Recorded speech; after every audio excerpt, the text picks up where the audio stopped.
Assalamualaikum warahmatullahi wabarakatuh. Alhamdulillahilladzi anzala sakinata fi qulubil mu'minin minal ahli Qur'an yazdadu imanan ma'a imanihim. Asyhadu an la ilaha illallah wa asyhadu anna Muhammadar Rasulullah amma ba'd. Yang pertama kita muliakan para alim, para ulama, para sesepuh, para kiai, para bunyai, pengasuh pesantren, pengasuh Jamiah NU, pengasuh Jigya NU dan seluruh badan otonom, hadirin wal hadirat yang dimuliakan oleh Allah Subhanahu wa taala. Saya senang hari ini membaca tema singkat Irumat Quran Menata Masa Depan. Dibahasakan ilmiah oleh MC tadi menjadi peluang dan tantangan para hafid di era 4.0 atau 5.0. Karena sudah masuk era tidak lagi 4.0 tapi sudah 5. Saya merenung apa kaitannya dan apa dampak jangka panjangnya perkembangan resolusi sosial industri 4.0 dan 5.0 itu terhadap eksistensi hufat di masa datang. Saya melihat bahwa akan balik sedikit, sebetulnya tradisi tahfidul Quran di Indonesia maupun di berbagai negara-negara dunia itu adalah berangkat dari tradisi pra-Islam, pra-Quran itu sendiri, di mana zaman jahiliyah adalah sudah hidup subur di tanah Arab itu khususnya, yaitu kekuatan dan tradisi syair, kekuatan menghafal dan kekuatan tutur. Oleh karena itu, kekuatan menghafal itu luar biasa dan menginspirasi Rasulullah dalam rangka mengembangbiakkan Al-Quran di tanah Arab maupun di negara-negara yang lain melalui tahfidul Quran. Konon pernah ada sahabat ketahuan suatu ketika sedang membaca Quran pakai teks membaca. Ketahuan sahabat yang lain, apa kata beliau itu? Maaf, tolong ya jangan dikasih tahu orang-orang yang lain. Malu aku kalau aku ketahuan membaca Al-Quran. Pada waktu itu membaca dianggap secara kebudayaan dan peradaban itu tidak lebih bagus dibanding menghafalkan Al-Quran, apalagi yang dihafal adalah Al-Quran. Jadi betapa malunya kalau saya ketahuan membaca Al-Quran, tidak menghafalkan Al-Quran. Itulah awal tradisi kenapa tahfidul Quran sejak saat itu sampai saat ini menjadi salah satu ikon penting di dalam konteks syiar Islam melalui tarbiyah dan seterusnya. Pertanyaannya adalah, apa sih landasan dan manfaat strategis dan holistik menyangkut soal hafalan Al-Quran itu? Allah sudah menjamin, aku akan yang menciptakan Al-Quran, dan aku yang akan memeliharanya. Pakai gobirna. Banyak orang memahami karena itu Allah perlu partisipasi, kontribusi selain Allah. Mungkin percetakan, mungkin para guru, mungkin para hafid, para hufat, hafid-hafidah itu. Sebetulnya tidak jalan begitu. Tanpa hafid pun Allah mampu melihara Al-Quran sampai detik ila yaumil qiyamah nanti. Kalau kita menyaksikan itu, dumah tanpa hafid terus Quran hilang. Tidak, kalau Allah mau itu, aku yang memelihara, aku yang menurunkan kok itu. Tapi ini penghormatan kemuliaan pada manusia, maka dipakai dobirna, aku bersama kalian para hafid memelihara Al-Quran. Cuma nasibnya dan cuma apesnya itu oleh kita ini di Indonesia terutama umumnya itu, hafid atau pemeliharaan Al-Quran itu sejauh ini masih terbatas pada konteks pemeliharaan teks-teks, ayat-ayat, huruf-huruf fisikal sekali, yang dalam konteks aliran Mu'tazilah Quran itu adalah makhluk ya. Jadi Quran mushaf itu ya sama dengan buku komik, sama dengan majalah-majalah, termasuk mungkin majalah porno gitu. Karena dia makhluk ciptaan, ya diciptakan oleh Allah. Kalau konteks Mu'tazilah maka sebetulnya memperlakukan Al-Quran secara tekstual itu ya hanya begitu saja. Oleh karena itu harus ada lebih dari itu. Pemeliharaan dari aspek apa? Substansi, esensi, konteksnya, filosofinya, maddahnya, dan macam-macam itu. Inilah yang kita kurang, Jegiyah kurang, pesantren kurang, open dan open ya. Open itu terbuka bahwa kita punya masalah itu. Kita hanya tahfidz Quran dalam aspek tekstual, ayat huruf-huruf, hafalannya dari sisi itu, tapi bagaimana kita terhadap memagari, memelihara keaslian Al-Quran, konteks kandungan Al-Quran daripada penyalahgunaan pemahaman Al-Quran oleh pihak-pihak yang lain. Termasuk membiarkan kandungan Al-Quran yang begitu dahsyat. Quran isinya itu luar biasa.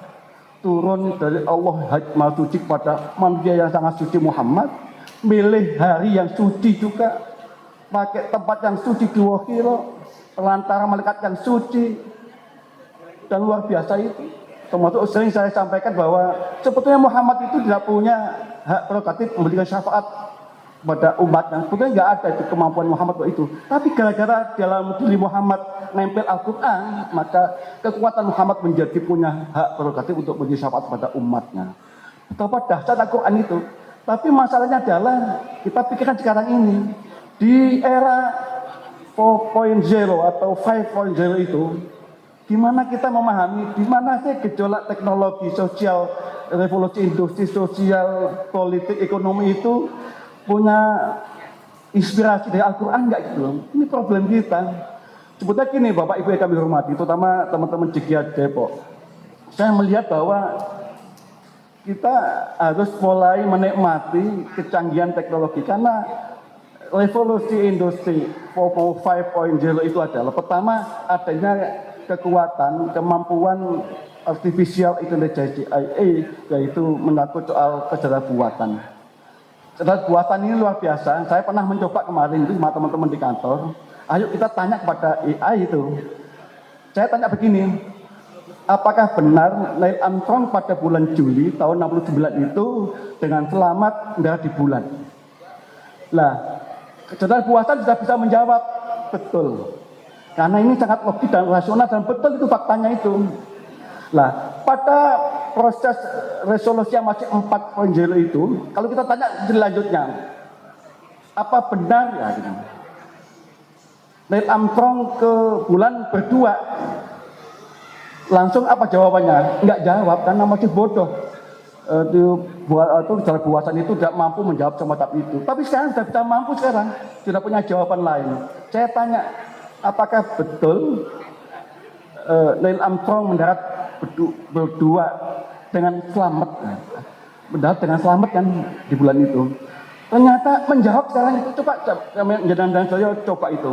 Jawabannya adalah Anda jangan bercanda dengan ilmu pengetahuan. Sudah bisa begitu ya.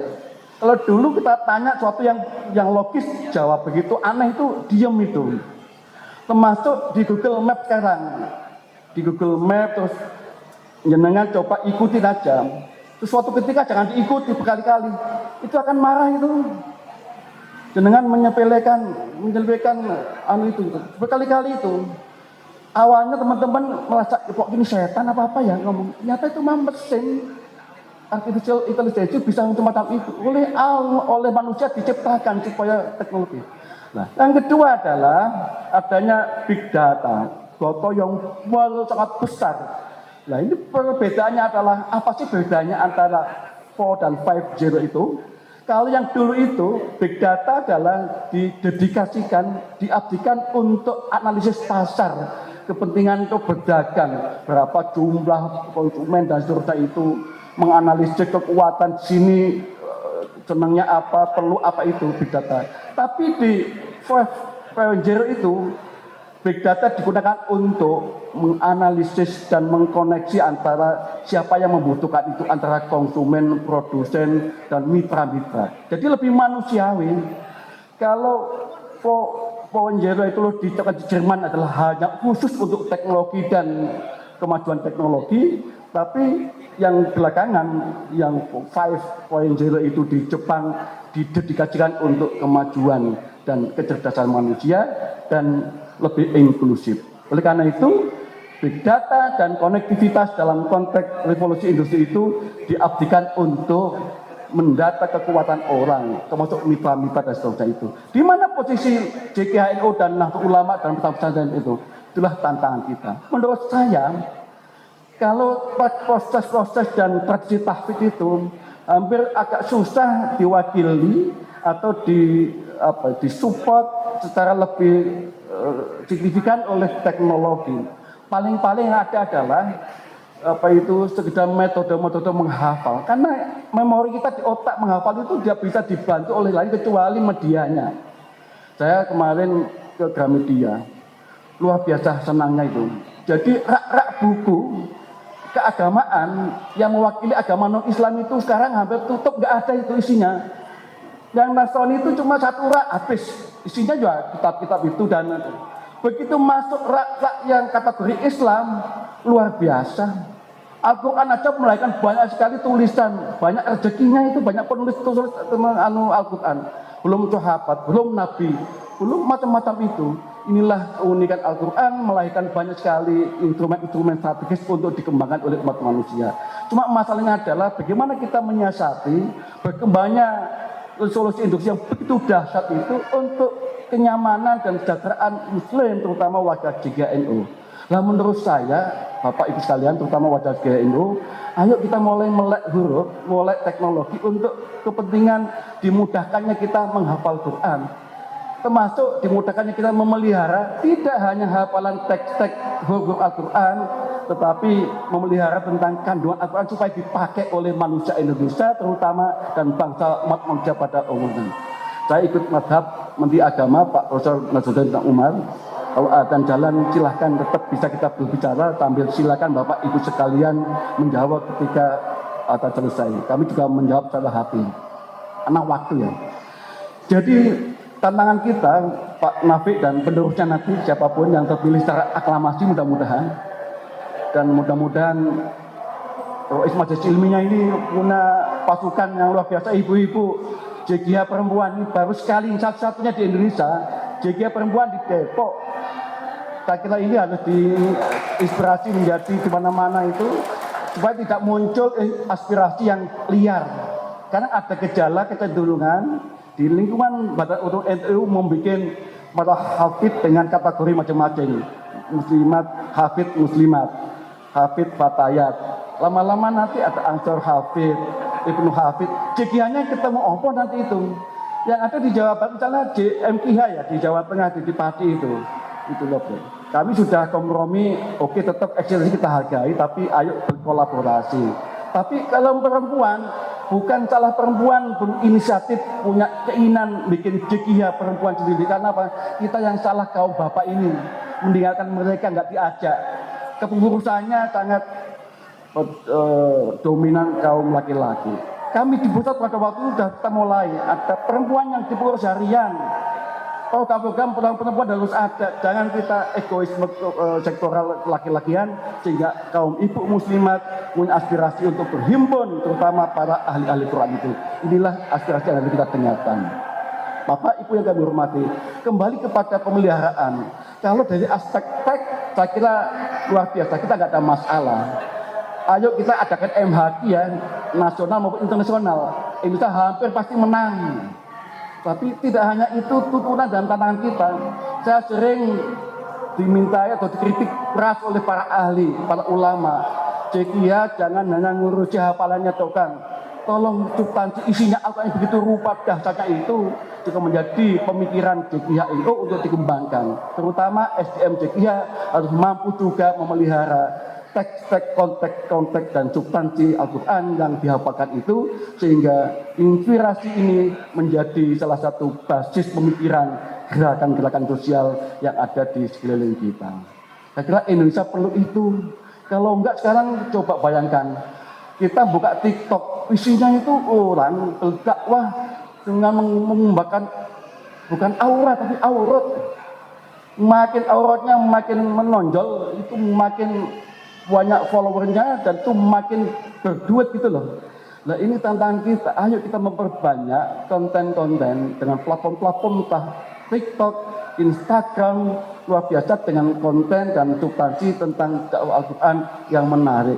Menariknya bagaimana? Kita sudah dibantu dengan artificial intelligence yaitu kemampuan buatan itu kita manfaatkan teknologinya untuk dakwah Al-Quran supaya merambah menggurita di kalangan terutama anak-anak generasi milenial, terutama kaum-kaum intelektual. Kalau saya boleh sarankan Bapak Ibu sekalian, kalau kita punya anak 4, jangan semuanya didoktrin, diarahkan untuk hafid semua, jangan. Saya punya sendiri gitu tuh, dibagi-bagi. Kalau kita itu berarti kita orang tua yang egois, karena kita punya keyakinan bahwa anak hafal Quran akan mengangkat derajat orang tuanya di surga kan gitu. Nah, masuk surga kok ngandalin anaknya gitu loh, mandiri loh. Nah, kita amal dhisik itu, jangan ngandalin wah punya anak hafid, wah beres nanti. Itu juga baik, tapi kalau itu semuanya, apa yang terjadi adalah saya prihatin nanti suatu ketika sistem ekonomi kita, sistem sosial kita itu didominasi oleh sistem-sistem yang jauh di luar nilai Al-Quran. Kan apa? Kita asik hanya menghafalkan teks-teks dan ayat Al-Quran. Anak yang satu hafal Al-Quran juga ditambahi dengan kemampuan untuk hadis, kemampuan memahami Al-Quran dan seterusnya itu. Lalu yang kedua, kemampuan ekonomi misalnya, atau kepemimpinan, atau politiknya gitu, dibagi-bagi. Jangan semuanya. Kecuali kalau semuanya itu memang punya hobi, minat, bakat, dan interest di bidang tahfidz. Kalau enggak, jangan dipaksakan. Saya punya 4,1 yang diarahkan. Yang lain masing-masing pilihan masing-masing. Itu nanti ketemunya di kolaborasi, tadi itu tantangan. JGHIO di masa mendatang itu adalah kolaborasi kita, dimudahkan kita untuk memelihara hafal Quran, teman-teman yang lain memelihara kemampuan teknologinya, ekonomi dan seterusnya, sehingga kehidupan hafidh-hafidhoh sejahtera dunia dan akhirat. Saya agak prihatin menyaksikan di Jawa Timur terutama kan, para ustadz-ustadz hafidh yang saban hari, saban bulan punya rutinitas gerakan-gerakan mengajarkan Al-Quran itu, Masya Allah, dukungan negara, dukungan sistem perekonomian kita belum berpihak kepada para hufat ahlullah itu. Jadi ini belum ketemu jawabannya. Alhamdulillah NU mungkin ke depan sudah mulai berpikir secara lebih strategis supaya para ulama Al-Quran terutama yang tidak mungkin akan menyambi hafalan dengan kegiatan yang di luar bidang Al-Quran itu, bisa merotolin hafalannya itu, maka harus digaransikan ada pihak, lembaga, institusi atau wadah atau sistem yang bisa menjamin kehidupan sosial ekonominya para hufat, para qori itu terjamin dengan sebaik-baiknya, tidak ngeteng dan tidak menunjukkan ketidakwibawaannya. Inilah tantangan kita. Insya Allah dengan kepemimpinan baru Depok nanti melanjutkan Pak Nafi, saya terima kasih dan mudah-mudahan amal jariah Pak Nafi dan kawan-kawan oleh Allah SWT dibalas dengan yang setimpal dan ada pelanjutnya yang lebih lagi, lebih maju lagi dan lebih produktif sehingga nanti dari Depok akan menginspirasi JGH di Jawa Tengah, di Jawa Barat, di DKI termasuk di pusat secara nasional sehingga nanti kita doakan kepala-kepala daerah juga bisa berpihak kepada sini termasuk melanjutkan program strategis satu desa satu hafid. Di DKI saya dengar satu RT RW satu hafid, mungkin di daerah lain juga punya inspirasi yang sama. Terima kasih Pak Ahmad Solehan yang telah ikut terus membina, memfasilitasi. Terima kasih Pak Kiai Syihab, Muhammad, Pak Sepuh, Ki Ahmad, Ki Ruhaimin, terus turunan, terutama Ki Jamal Sali di Bekasi yang tidak henti-hentinya keliling kemana-mana untuk mendakwakan JGH NU supaya tumoto dan dalam konteks itulah maka betul sekali umat Al-Quran menata masa depan. Sekian, Allahumma kami tolib walaupun minkum. Assalamualaikum warahmatullahi wabarakatuh. Waalaikumsalam warahmatullahi wabarakatuh.